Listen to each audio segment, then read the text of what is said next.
អូនថ្លៃចិត្តដេរឆានចូលទៅកាប់បងថ្លៃស្រីដល់ក្នុងបន្ទប់បណ្ដាលឲ្យស្លាប់ភ្លាមៗនៅនឹងកន្លែង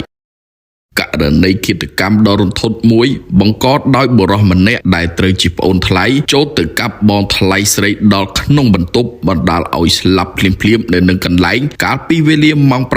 8:30 នាទីយប់ថ្ងៃទី29 ខែមេសាឆ្នាំ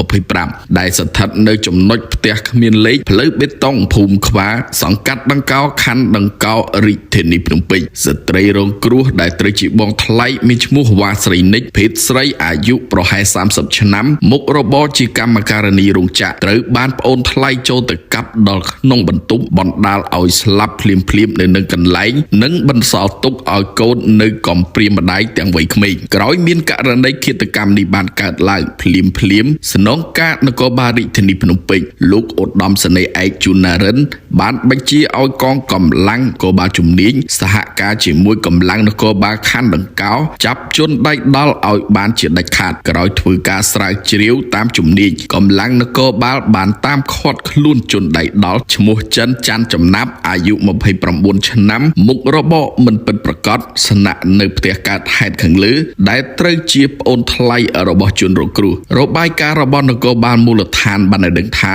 មុនពេលកើតហេតុជនរងគ្រោះបានដឹកកូនស្រីចេញពីបុរីមុខផ្ទះពេលមកដល់ផ្ទះជនរងគ្រោះបានឲ្យកូនស្រីទៅម្ដាយក្មេកហើយក៏ដើរចូលទៅក្នុងបន្ទប់របស់ខ្លួននៅជាន់ទី1